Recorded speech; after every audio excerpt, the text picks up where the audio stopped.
Bonjour et bienvenue à l'émission Hommage aux As. As pour attitude à succès. Aujourd'hui, nous allons parler de réseau.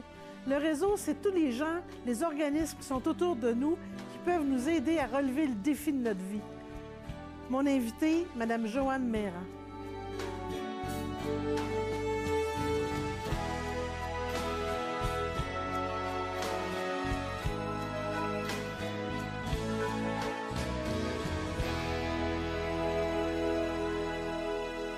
Bonjour, Joanne. Bonjour. C'est avec plaisir que je te reçois à l'émission aujourd'hui.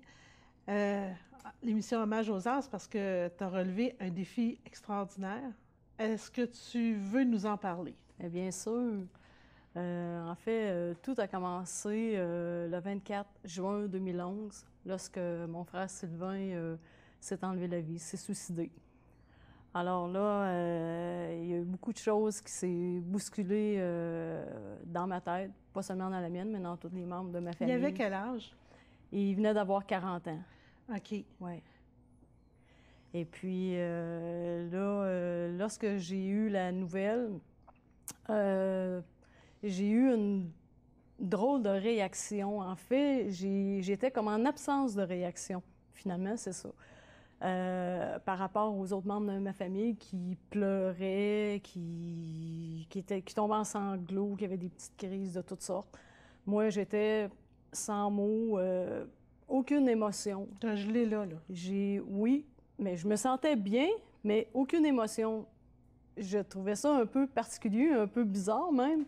Parce que je me disais, bon, moi, habituellement, je suis capable de m'exprimer assez facilement. Puis les émotions, j'ai pas peur de ça. Et là, les émotions totalement absentes. Donc, ça a duré comme ça 4 mois. Durant ces 4 mois-là, moi, il m'avait nommé exécuteur testamentaire. Donc, j'étais très occupée. Donc, je fonctionnais beaucoup sur l'adrénaline. Et puis, ça allait bien. Puis, même, les gens autour de moi ont commencé à être inquiets parce que j'avais pas de réaction. Puis moi, je me disais, je le prends mieux que je le pensais finalement. Puis, je dois être capable d'encaisser ça. Mais, à un moment donné, mon supérieur, il m'a quand même demandé d'aller consulter un thérapeute parce que... Quand tu parles de ton supérieur, c'est qui? C'est mon patron. OK, ton patron au travail. Au travail, OK, oui, parfait. je m'excuse. Mon patron au travail. Et puis, il m'a conseillé d'aller quand même consulter un thérapeute pour être certain que mon deuil se déroule bien. Fait que je suis allée à 5 séances et puis ça allait bien. Ça, c'est durant les 4 mois. Au bout de 4 mois, du jour au lendemain, en l'espace de 2 jours, là, ma vie a complètement basculé. J'ai commencé à pleurer sans arrêt, sans cesse. Le métabolisme de mon corps a totalement lâché. Je me suis mis à dormir 14 heures par jour. J'ai commencé à avoir des idées suicidaires moi-même, que je comprenais pas du tout d'où ça venait. Je suis une fille qui aime la vie, qui aime relever plein de défis, de faire plein de projets dans la vie. Et puis là, du jour au lendemain, je comprenais plus ce qui m'arrivait. Donc, un soir, en panique, je fais le 811 info sociale. Et la dame au téléphone me dit « Vous avez pas l'air bien, Madame Meyran, donc je vais vous référer au Centre de prévention suicide Orthabasca-Érable. » Parfait. Là, il y a une dame, je prends rendez-vous avec une dame, on commence à discuter qu'est-ce qui se passait, qu'est-ce qui m'arrivait, pourquoi que j'étais comme plus capable de faire mes journées de travail, tout ça. Et puis, pour m'apercevoir que tous les symptômes que j'avais faisaient partie du processus de deuil de suicide. Donc, à force finalement, c'est ça, j'ai eu pendant 10 semaines, cette personne-là m'a suivi, m'a aidée. Et en même temps, elle m'a conseillé aussi d'aller consulter mon médecin de famille et un psychothérapeute. C'est ce que j'ai fait aussi. Il y a eu des moments dans ces semaines-là, je dirais, là, on se trouvait être 6 mois plus tard, la date du décès. C'était épouvantable. J'avais même pas ouvert les yeux le matin que dans ma tête, c'était juste des idées suicidaires que j'avais. Je comprenais pas pourquoi j'avais ça, parce que dans mon raisonnement à moi, tout était correct, tout était normal. J'étais juste fatiguée. Je me disais, je vais reprendre le dessus. Mais il y avait d'autres choses en dedans de moi qui bougeaient, qui m'alimentaient ces idées-là. Avec les thérapies que j'ai eues avec une psychothérapeute, j'ai suivi une thérapie qu'on appelle une thérapie comportementale et cognitive. Et durant environ 4 mois, là, c'était très intense. Là, au début, c'était 2 thérapies par semaine. Avec, entre les jours, j'appelais au centre de prévention au suicide pour avoir de l'aide. Ils m'ont beaucoup aidé et suivi dans tout ce processus-là. Après tout ça, j'ai commencé, après le 4 mois de cette thérapie-là, les idées suicidaires ont reparti d'où elles venaient. J'étais bien heureuse parce que je voulais pas vraiment finir comme mon frère. Je me disais... C'est comme un choc post-traumatique, finalement? Effectivement, c'est ça. Au début, là, mon absence d'émotion, on appelle ça l'état de choc. Chacun a ses réactions à eux. Moi, les miennes, habituellement, un état de choc de deuil de suicide, c'est vraiment une absence de réaction. Donc ça, c'est quand il y a une absence de réaction et que ça dure longtemps, l'effet après-choc est beaucoup plus puissant. Fait que là, tu as ça. Là, au niveau des idées suicidaires, ça se calme. Oui. Ta santé, comment ça va? Ça va très bien aujourd'hui. À ce moment-là? À ce moment-là, ça allait pas du tout. J'avais de la difficulté à mettre un pied en avant de l'autre. J'avais de la difficulté à me faire à manger. Donc, mes journées, je me levais très tard le matin parce que je dormais beaucoup. Donc, mes journées tournaient autour de mes thérapies, de manger, d'aller prendre une petite marche l'après-midi et de me recoucher le soir puis de repartir. Ça a duré comme ça un bon 4 mois, certains. Okay.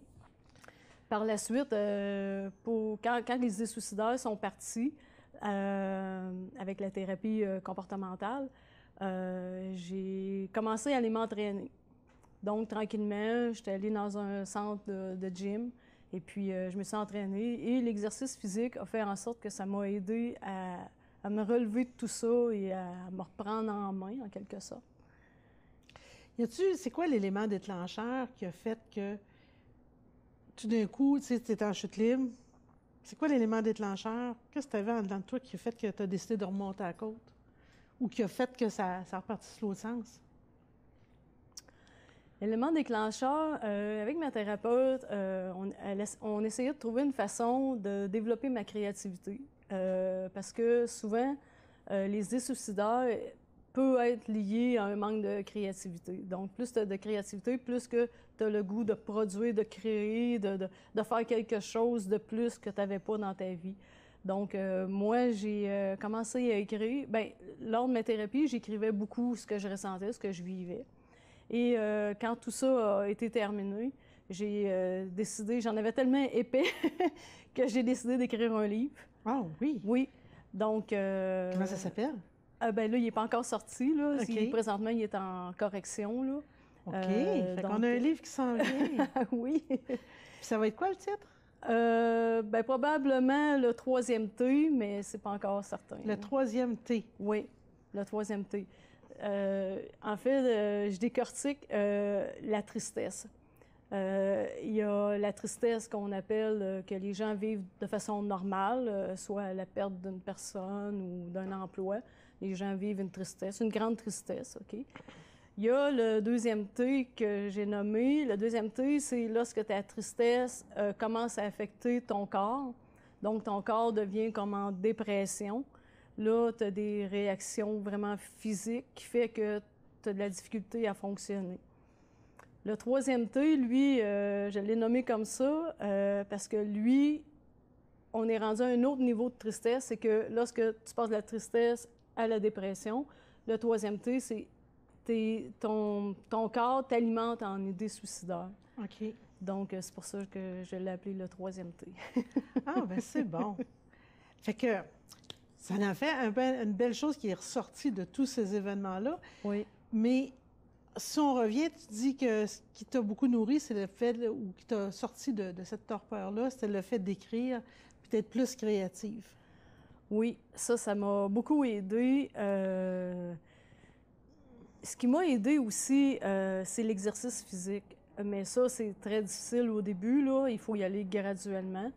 Et je m'accrochais aussi toujours à l'idée que je voulais donner des conférences. Je voulais dire au monde, il y a une façon de s'en sortir et on peut s'en sortir. Les idées suicidaires, c'est réversible. Il faut juste pas se laisser aller.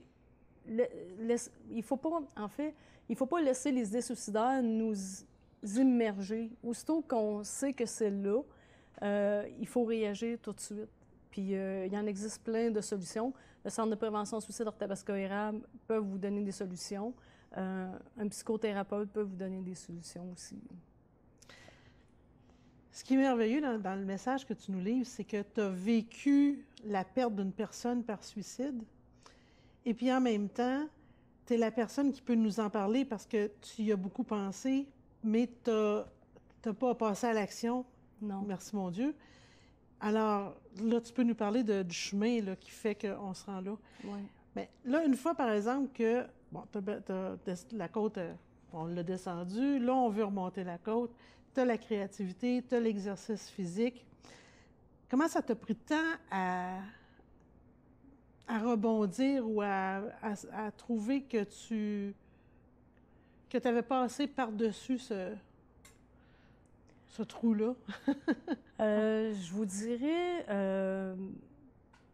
de façon psychologique, ça m'a pris 1 an. De façon physique, un bon 2 ans. Fait que ça veut dire que ne faut pas être pressé. Non, non. Faut mettre pas de pression. Non, ça, c'est comme si on était dans un ring et puis on a un boxeur professionnel en face de soi, puis on a un bon coup sur la tête. Oublie ça, t'es KO totalement. Mais on est capable de se relever. Il faut juste aller chercher l'aide. Elle existe. Il ne faut pas avoir peur d'aller la chercher. C'est bien important. Pour une personne qui dit bon, moi, ça va bien, elle vit un down, puis là, y a-tu. Ou quelqu'un t'as quelqu'un que tu connais, une amie, puis tu vois que ça va pas bien, elle t'en parle pas nécessairement, mais nous, comme proches, qu'est-ce qu'on peut faire pour aider une personne qui se retrouve en chute libre ou en... L'important, c'est de mon vécu, moi, ce qui m'a beaucoup manqué, étant donné que mes parents et mes sœurs étaient aussi affectés que moi, on n'a pas pu s'apporter du soutien. Donc ça, ce qui est important, c'est le soutien. Donc les amis autour, l'entourage au travail, la famille élargie. Quand ça s'est arrivé, moi, la famille élargie, c'est comme du jour au lendemain, je me suis coupée, je me suis isolée parce que j'avais l'impression que personne ne comprenait ce que je vivais. Puis c'est vrai en quelque sorte parce qu'ils n'ont pas vécu ça.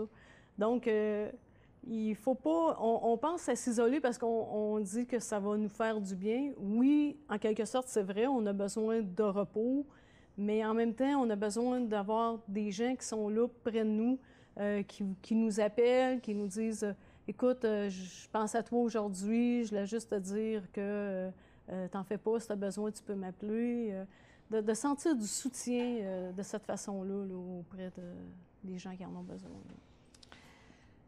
Là, ben, écoute, c'est pour moi, là, je vais t'avouer que dans tout ce que j'entends, je pense que la partie où le suicide, les impacts du suicide sont des éléments que je trouve, c'est tellement gros. C'est un sujet que c'est comme si ça fait tellement peur. Oui, Fait que... Oui, c'est ça. Ça relève de la santé mentale parce que la santé mentale, c'est que la personne, elle a son côté... Écoutez, je ne suis pas une spécialiste de la psychologie, là, mais de ce que j'en connais, c'est que c'est son côté émotionnel qui est beaucoup affecté. Donc, ça donne un raisonnement différent d'une personne qui a le rationnel fort et qui est en santé physique et qui réagit bien à la vie. D'un autre côté, c'est le côté émotionnel, a son propre raisonnement. Et c'est ça qui est dur à comprendre. Et moi-même, j'ai entendu des choses comme quelqu'un qui tombe, comme j'ai tombé. C'est une personne, c'est mou, c'est faible, ça n'a pas de force de caractère. Ce que je peux vous dire, c'est que ça n'a rien à voir avec la force de caractère. Moi, j'ai un caractère quand même assez fort. Je suis quelqu'un qui est fonceuse dans la vie, qui a de l'ambition.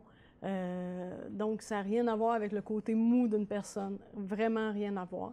Je dirais qu'un état de choc, ça provoque des choses dans le cerveau d'une personne et pourquoi certaines personnes en sont affectées et pourquoi d'autres pas.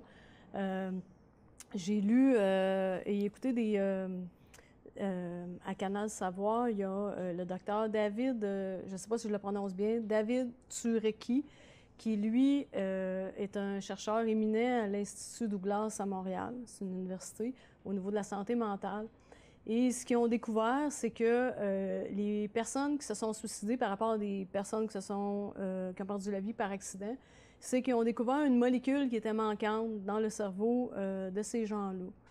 Donc là, je sais que ça fait quelques années déjà qu'ils ont découvert ça et j'espère, mon Dieu, que le médicament va arriver bientôt pour les personnes qui sont en perte de contrôle là, dû à ces idées suicidaires-là. Alors, on revient à ton défi, tout un. Tu te retrouves dans une situation où tu dois, toi, reprendre le pouvoir sur ta vie. Les gens autour de toi, à ce moment-là, est-ce qu'eux vont mieux ou est-ce que vous êtes tous, chacun de votre côté, vous tentez de reprendre contrôle un peu? Comment ça fonctionne? Est-ce que vous réussissez à faire ça ensemble? Moi, en ce qui me concerne, j'ai fait ça tout seul. Okay. Je me suis un peu détachée de ma famille. Ça faisait trop de choses en même temps, des voir eux-mêmes attristés par cet événement-là, incapables de pouvoir se remonter les uns les autres. Donc, durant plusieurs mois, je ne sais pas les autres comment ils ont fonctionné, les autres membres de ma famille, mais OK. Ça a été plus facile pour toi de reprendre le contrôle avec les aides extérieures que tu avais. Oui. OK. Puis finalement, aujourd'hui, on va parler de maintenant. Comment ça se vit tout ça maintenant? Maintenant, bien, je me sens très bien. Je vous dirais que la thérapie m'a apporté énormément, m'a fait découvrir des choses que je connaissais pas de moi. Donc ça apporte vraiment du bonheur dans ma vie. Je continue d'écrire. Je suis maintenant bénévole et membre du CA du Centre de prévention suicide. Je participe aux activités qu'ils font. Tu trouves pas ça difficile de côtoyer la problématique alors qu'elle t'a tellement envahi à quelque part? Non, c'est au contraire. J'ai vraiment envie d'aider. J'ai vraiment envie de donner tous les outils nécessaires, de les dire, de les partager. C'est vraiment ça, moi, que je ressens là. Oui, bien, c'est comme donner un sens à tout ça, finalement. Fait que là, tu partages. Oui. Donne au suivant. Oui, c'est ça. Bien, en fait, au plus profond de moi, ce que je ressens, c'est je le fais si je peux sauver d'autres vies. J'ai sauvé la mienne.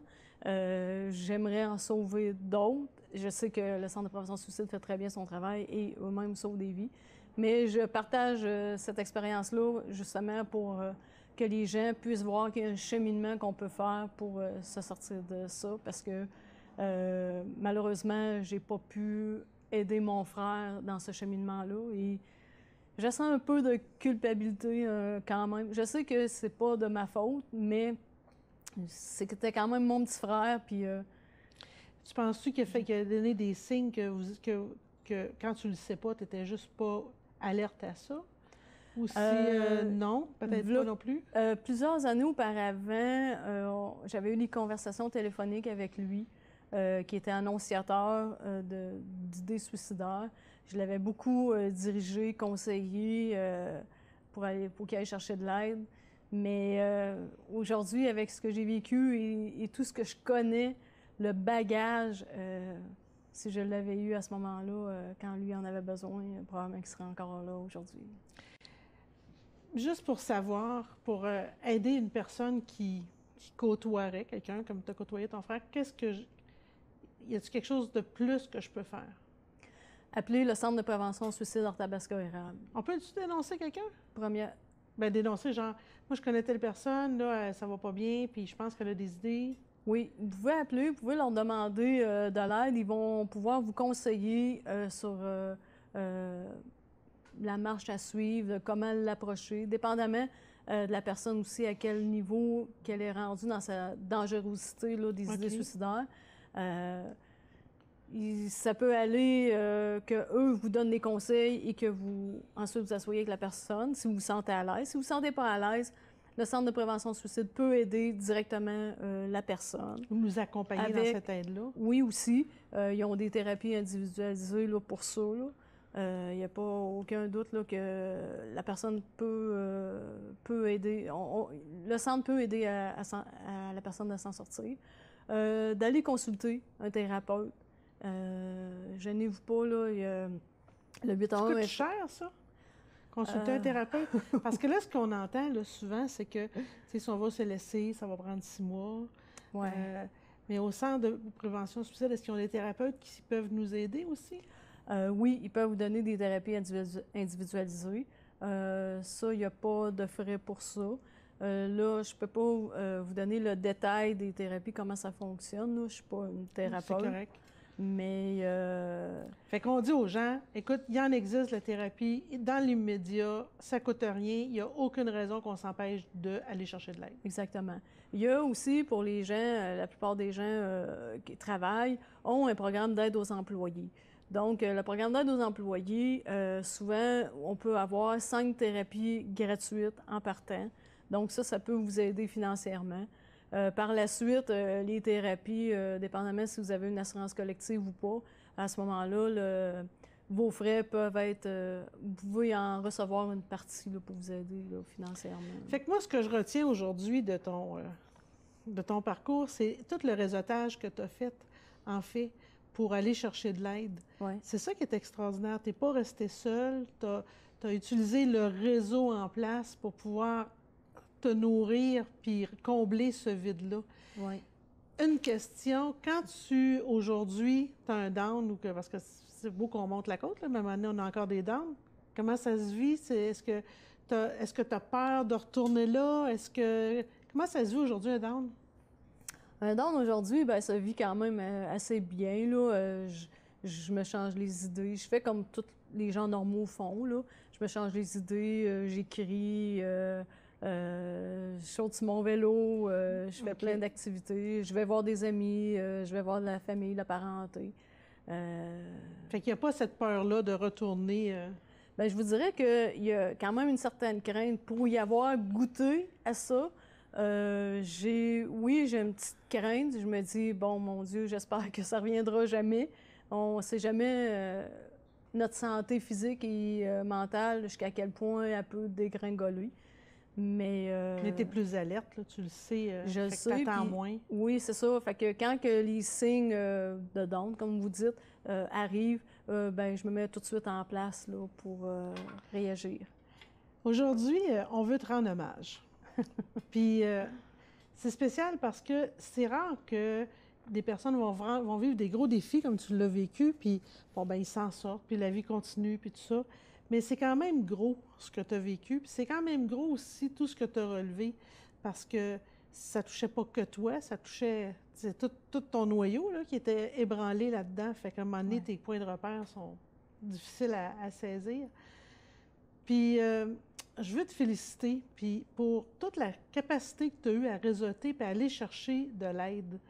Vraiment, chapeau, parce que je sais que les organismes travaillent très fort pour pouvoir dire qu'il existe de l'aide, mais je ne sais pas, quand on arrive dans un down puis qu'on a ça, là, on dirait que tout s'écroule, Mais comment on a de la misère à croire qu'on est rendu là? Oui. Donc, aller chercher de l'aide puis dire je suis rendu là, c'est comme, faut à quelque part avouer à un moment donné qu'on. C'est difficile, ça. Ça, c'est la partie où ça doit être. Oui, c'est très difficile. Oui. D'admettre ça, là, oui. Puis on a tous notre orgueil, hein, on a notre fierté. Hein. Écoute, je trouve ça merveilleux. Dis-moi, aujourd'hui, de quoi tu es le plus fier? De quoi je suis le plus fière? D'avoir renoué les liens avec ma famille, avec aussi ma famille élargie.